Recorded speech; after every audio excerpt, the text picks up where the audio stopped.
Olá, galera do Supermed. Tudo tranquilo? Como é que estamos? Então, nós, na última aula, falamos sobre aspectos gerais das angiospermas. E nessa aula de hoje, a gente vai continuar falando, como eu disse lá na introdução, né, na aula passada, sobre as plantas. Daqui para frente vai ser tudo sobre angiosperma, ok? Morfologia externa, fisiologia, tudo referente ao reino plantar vai ser tratado aqui com a gente. Tá? Nessa aula especificamente, a gente vai falar sobre a classificação, a polinização, que a gente já falou um pouco ali para vocês, né, na introdução, e sobre o fruto. Tá? Um assunto que muita gente tem muita dúvida sobre a questão dos frutos, tá? E então, é bem interessante, porque é uma coisa que a gente pode ver na prática. Quando você vai à feira, vai na frutaria, você pode começar a lembrar das aulas de botânica. Né? Muita gente tem um certo preconceito com essa parte da biologia, mas é o que a gente tem que estudar, porque uma questão sobre botânica geralmente cai no vestibular. Então, vamos lá. Tá? Vamos começar com a classificação. Tá? Classificação é uma parte da ciência bastante controversa, porque não há unanimidade, certo? E conforme as pesquisas vão aumentando, vão aparecendo detalhes que a gente não conhecia antes, e às vezes essas classificações vão mudando, vão se adaptando, ok? Provavelmente vocês estudaram um tipo, ou talvez já estudaram os dois também, o mais recente, né? Mas aí vamos rever aí como é que elas são classificadas, tá? Atualmente, né, na atualidade, as angiospermas, elas são classificadas nas monocotiledôneas, que são aquelas plantas que possuem na sua semente apenas um cotilédone, né? Aquela parte que tem reserva nutritiva para nutrir o embrião, tá? A gente chama de gramíneas. Quando você ouvir falar em gramíneas, de um modo geral, está falando das monocotiledôneas. Então, exemplo de monocotiledônea, o milho, o arroz, o capim, o bambu, tá? O trigo, a cana-de-açúcar, todas essas, o pasto, né? Todas essas plantas, elas pertencem a esse grupo chamado de monocotiledôneas. Por que é monocotiledônea? Porque nas suas sementes só possui um cotilédone. Beleza? E, atualmente, a gente chama um outro grupo de eudicotiledônea. Tá? Eudicotiledônea. Essas plantas, nas suas sementes, têm dois cotilédones, aquelas folhas modificadas. Tá? E elas apresentam flores com o verticílio, lembra dos verticílios florais? Dispostos concentricamente. Tá? Então, essas plantas que apresentam esses verticílios florais dispostos dessa maneira, concentricamente, elas pertencem a um grupo chamado atualmente de eudicotiledônea. Tá? Exemplo, a goiabeira, a soja, o ipê, o jacarandá, o pessegueiro, a maioria das frutíferas pertence a esse grupo chamado de eudicotiledônea. E um terceiro grupo, tá? Que são as dicotiledôneas basais. Tá? Essas plantas, elas também têm semente com dois cotilédones. Ah, mas por que então tem dois nomes? Por que essa aqui é basal? Porque as flores dessas plantas, os seus verticílios, eles estão ligados em um eixo curtinho, tá? E a disposição é helicoidal, tá? Chamava de espiral, aquela escada em caracol. Os verticílios são colocados dessa maneira lá nas suas flores. Então, essas plantas que têm dois cotilédones, mas que as suas flores, os verticílios se dispõem dessa maneira helicoidalmente, nós dizemos atualmente que ela pertence a esse grupo das dicotiledôneas basais. Tá? Elas são consideradas os ancestrais das angiospermas. As vovós das angiospermas são as dicotiledôneas basais, tá? Tanto da monocotiledôneas como da eudicotiledôneas. São exemplo a magnólia e a vitória régia. Tá? Observe aqui essa flor da magnólia, como é que as pétalas estão dispostas. Ó, tá? Por esse motivo, é bem curtinho aqui, ó, o eixo. Tá? E Então, por esse motivo, elas entram nesse grupo chamado de dicotiledôneas basais. Mas isso é uma classificação atual. A gente cresceu, provavelmente, anos anteriores, vocês estudaram só 2 tipos de angiospermas, tá? Que eram as monocotiledôneas e as dicotiledôneas. Tá? Normalmente a gente fala disso, a prova geralmente só se trata desses 2 aqui. Então, quais são as características dessa planta? Quanto à semente, as monocotiledôneas têm só um cotilédone. Por exemplo, aqui no caso do milho. Tá? Isso aqui vamos supor que é o milho. Qual é o fruto do milho? É o próprio milho, o grão de milho. Tá? A espiga é uma frutescência, depois a gente vai falar sobre isso. Então, essa parte aqui amarelada do milho é o endosperma, triploide. Tá? O embrião está bem aqui naquela parte branquinha, e aqui é o cotilédone, aquela parte branca aqui é a semente. Tá? As dicotiledôneas têm 2 cotilédones. Por exemplo, nas leguminosas não há endosperma, a reserva fica nos cotilédones mesmo, muito espesso, por exemplo, por causa do feijão. A gente come o feijão por causa do cotilédone aqui, que é rico em substância nutritiva. Tá? A raiz, o sistema radicular das monocotiledôneas, ela é fasciculada ou em cabeleira. As raízes são quase todas do mesmo tamanho, da mesma espessura, crescem superficialmente. Tá? Enquanto que nas dicotiledôneas, a gente diz que a raiz ela é axial ou pivotante. Tem uma raiz principal, certo? Mais grossa e maior, geralmente, e dela parte essas raízes secundárias. Isso aqui é próprio das dicotiledôneas. Disposição dos vasos condutores, xilema e floema. Nas monocotiledôneas é irregular, é difuso, tudo misturado. Tá? Então não há uma organização aqui. Enquanto que nas dicotiledôneas ele é regular. O câmbio, tá, fica por fora, o floema fica por fora, o floema é o vaso que conduz a seiva elaborada e o xilema fica por dentro. Quanto à nervura das folhas, nas monocotiledôneas, no milho, as folhas são paralelinérvias, as nervuras aqui. Uma nervura é paralela à outra. Se você pegar uma folha de milho, você consegue rasgar ela longitudinalmente certinho, tá? Porque as nervuras são paralelas. Enquanto que na nervura das dicotiledôneas, ela é reticulada, na forma de uma rede. A gente não consegue rasgar uma folha de uma dicotiledônea como a gente consegue do milho, por exemplo. Quanto aos verticilos florais, as flores, a organização floral das monocotiledôneas, a gente diz que ela é trímera. Ela tem os seus verticilos florais na base 3 ou seus múltiplos. Tá? Então, essa é uma característica, através da flor, dos verticilos florais, da quantidade, da organização, eu consigo dizer se é uma flor de uma monocotiledônea ou de uma dicotiledônea. Já nas dicotiledôneas, a organização floral tem base 5 ou seus múltiplos. Tá? E algumas espécies têm flores tetâmera, com organização 4. Tá? O trevo de 4 folhas, né? É uma raridade, mas existe. Ok? São exemplos de monocotiledôneas, as palmeiras, açaí, zero, buritizeiro, coqueiro, todos isso aí são monocotiledôneas. Bananeira. Bananeira é uma planta que a gente tem que ter muito cuidado na hora de falar sobre ela. Depois a gente vai falar sobre isso. O lírio, a orquídea, a bromélia, tá? As gramíneas, como eu disse para vocês, a cana-de-açúcar, o capim, os cereais, arroz, milho, trigo, centeio, cevada, aveia, tudo é monocotiledônea. Exemplo de dicotiledônea, eucalipto, goiabeira, ipê, batata, mogno, inclui a família das leguminosas. Tá? O que é a família da leguminosa? Tem sempre o fruto na forma de uma vagem. Aí vai o feijão, a soja, a lentilha, o grão de bico, o amendoim, a ervilha, o pau-brasil, por aí afora. Tudo bem?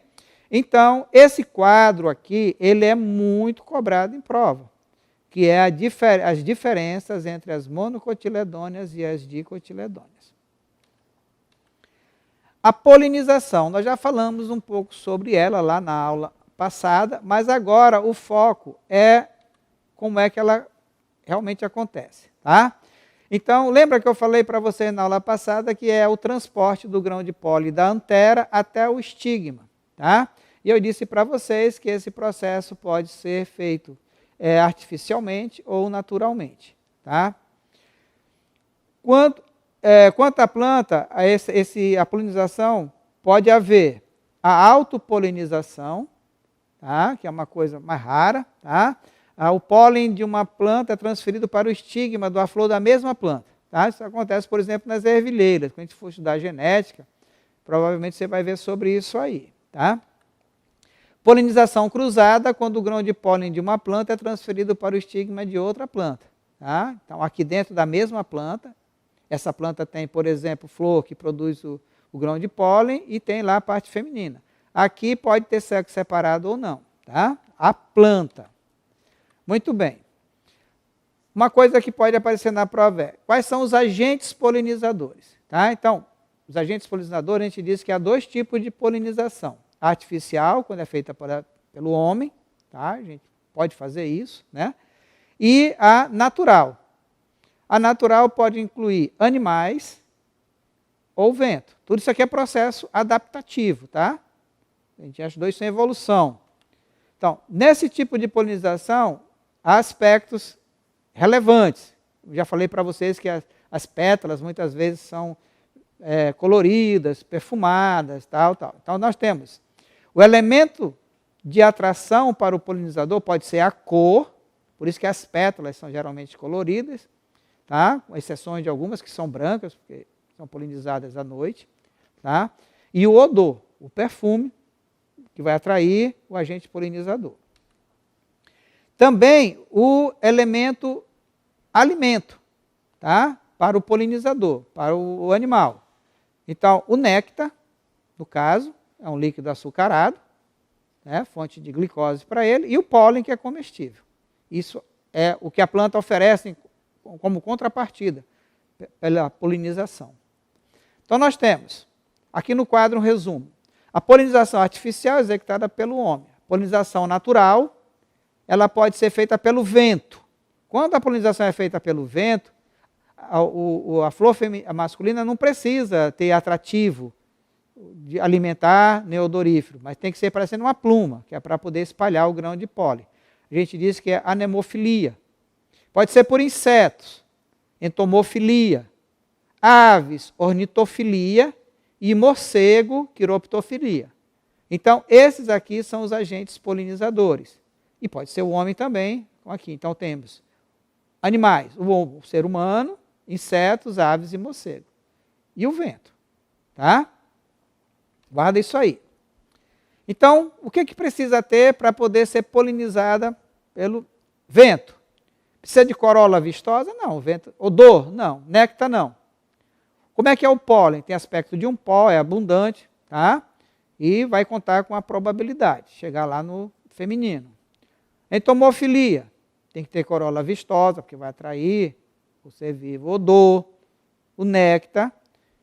O grão de pólen, ele é pegajoso, tipo um velcro, que é para poder grudar no agente polinizador e ser transportado, né, até lá o feminino. Nas aves, ornitofilia, tem que ter corola vistosa. Odor, não. A ave não sente cheiro. Néctar, para poder alimentar. Pegajoso, produzindo em pequena quantidade, às vezes no bico da ave e tal, para transportar grão de pólen. E a quiroptofilia, que é pelo morcego. Ela tem que ser clara, porque o morcego tem hábito noturno, ele é cego. Tá? Então não adianta gastar energia fazendo pigmento, sendo que ele não vai enxergar. O odor tem que ser intenso para compensar. Quando falta algo do sentido, compensa com o outro. Então, ele sente cheiro de longe. Tá? E tem que ter o néctar, que é o alimento dele. Pegajoso, produz em pequena quantidade. É mamífero, tem pelo para poder transportar esse grão de pólen. Ok? O fruto. O que é o fruto? Fruto e fruta são a mesma coisa? Não. Fruto é um termo técnico da botânica. Tá? Então, já vou adiantando. Fruto, da onde que ele se origina? Né? Ele é uma aquisição evolutiva exclusiva das angiospermas. Tá? Como eu falei para vocês, tem uma grande importância evolutiva. Conceito e classificação. O que é o fruto? Conceitue fruto.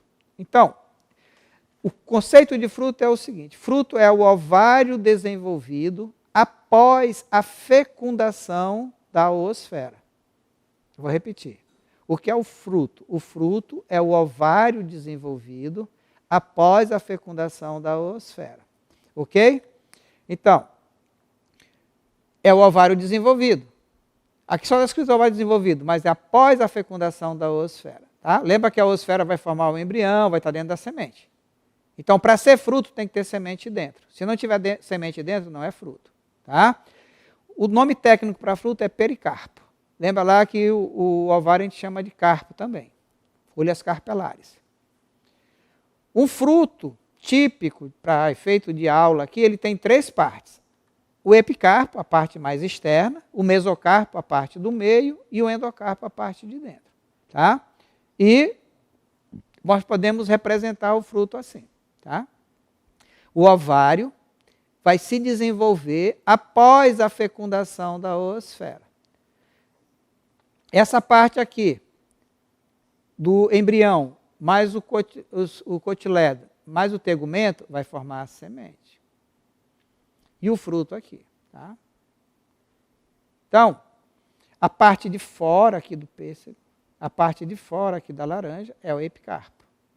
Essa parte carnosa aqui do pêssego, essa parte aqui, branquinha de dentro da laranja aqui, essa parte branquinha é o mesocarpo. Essa parte dura do caroço aqui do pêssego é o endocarpo. Tá? Bastante esclerênquima, aí um tecido morto. Enquanto que aqui na laranja são esses gominhos que tem aqui dentro. Tá? Essas garrafinhas onde está a substância nutritiva. Ok? Então, quais são as partes do corpo? Epicarpo, mesocarpo e endocarpo. Para ser fruto tem que ter o que dentro? Semente. O que é o fruto? É o ovário desenvolvido após a fecundação da oosfera. Bom? Fruta é um termo popular para outra coisa. Tá? Não vão confundir. Muito bem. Os frutos são classificados em fruto seco, tá? Sem polpa, suculenta. Tá? Então, tem o fruto carnoso, com polpa suculenta. No fruto carnoso, por exemplo, a vagem é um fruto seco. Tá? Quando a gente vai colher o feijão, a vagem está seca. Tá? Fruto carnoso tem a polpa suculenta. Tem fruto carnoso que tem só um caroço, como o pêssego que a gente vendo agora. A gente chama de drupa. Tá? Drupa. E tem a baga. Tá? Que ele mostrou ali na laranja. Apresenta várias sementes soltas no seu interior. Não tem caroço, tem semente. Tá? Por exemplo, a laranja, na figura anterior a gente mostrou isso. Qual é a função do fruto? Tá? O fruto, ele protege a semente. Mas também ele contribui para a dispersão da semente. Porque o consumidor primário, o herbívoro, vai comer o fruto, como eu já falei, adiantei para vocês. Essa proteção que tem por fora da semente, do endosperma, ele não deixa o embrião sofrer alteração. E quando esse animal for defecar distante da planta-mãe, ele vai estar plantando essa semente aí, evitando uma competição intraespecífica. Tá bom? E também, dessa forma, evitando a competição, ele vai aumentar a probabilidade do descendente sobreviver. Então, aqui nós temos a dispersão pelo vento. Tá? No caso do coco aqui. O que é o coco? O coco é um fruto. Mas cadê a semente do coco? De onde nasce um coqueirinho? De um coco. O coqueirinho é o quê? Era o embrião. Tá? Então, isso aqui é um fruto seco. Ó. Essa parte de fora é o epicarpo, mesocarpo, o endocarpo. A água do coco, que depois vira a carne do coco, é o endosperma. E a semente é aquela partezinha mais fininha que tem, que a gente às vezes usa para abrir o coco para beber a água. Ok? Muito bem. Casos especiais. Como eu disse para vocês, muita gente tem dificuldade nessa parte aqui. Tá? Então, muitas espécies de angiosperma apresentam variações em relação à flor e fruto. Então, a flor normalmente gera o fruto. Tá? Então, ela pode formar uma inflorescência, que vai dar origem a uma infrutescência, um conjunto de flores no mesmo ramo. Tem os frutos partenocarpo. Lembra da partenogênese? Parteno é virgem, carpo é fruto. Tá? Então, são quando o ovário se desenvolve sem que tenha havido a fecundação da oosfera. E o pseudofruto, parece que é um fruto, mas não é um fruto de verdade. Okay? Aqui, na figura, você pode observar que aqui é o ovário. Quando o ovário se desenvolve, dentro vai ter a semente e chama de fruto. Às vezes, o receptáculo, essa parte do pedúnculo aqui, tá? Ele se desenvolve. E é ele que vai ser a parte comestível. Como acontece, por exemplo, com o moranguinho, com a maçã, com a pera. Então, não é um fruto, mas parece que é um fruto. É um pseudofruto. Tá? No caso do caju, é o pedúnculo que se desenvolve. O fruto é a castanha. Tá? Então, também é um pseudofruto. E a banana, que é um paternocarpo. Ela não tem a fecundação, mas o ovário se desenvolve. Então, inflorescência é quando tem um conjunto de flores agrupadas, como acontece com a margarida. A flor verdadeira da margarida é isso aqui, tá, gente? Isso aqui não são flores, são folhas modificadas para atrair. A infrutescência origina frutos múltiplos, como acontece, por exemplo, com o abacaxi. Cada espinhozinho desse que aparece aqui é um fruto que se fundiu e formou essa estrutura única aqui. Tá? Eles geralmente vão originar de uma inflorescência. O patenocarpo, como eu disse para vocês, é da banana. Desenvolve o ovário sem que tenha havido a fecundação da oosfera. Ah, professor, e aqueles pontinhos pretos? Aquilo ali são os ovos que não foram fecundados. Tá? O abacaxi também, essa parte aqui, o fruto verdadeiro está aqui fora, na casca. Tá? E o pseudofruto, como eu já adiantei para vocês, pode ser do receptáculo, pode ser do pedúnculo, como acontece com a maçã. O fruto verdadeiro está aqui no meio. Essa partezinha aqui, ó, é o fruto. Aqui é do receptáculo. O caju aqui é do pedúnculo, aqui é o verdadeiro fruto e o moranguinho. Ok? Então, fica esperto em relação a esse quadro aqui que ele pode aparecer na prova. E é isso, galera. Aqui nós acabamos essa parte de classificação de fruto e de polinização das angiospermas, certo? Na próxima aula, daremos continuidade com o assunto de botânica, tá? E, como a gente sabe que geralmente os alunos têm uma certa dificuldade em botânica, assistam a aula, acompanhem no livro de exercício de sala, no livro verde de vocês, ou em outro livro que vocês possam ter em casa, tá? E procure a gente nos fóruns, procure a gente lá nos grupos para a gente poder tirar eventuais dúvidas que podem aparecer. Então, muito obrigado e até o nosso próximo encontro. Um abraço. Fiquem em casa e fiquem bem.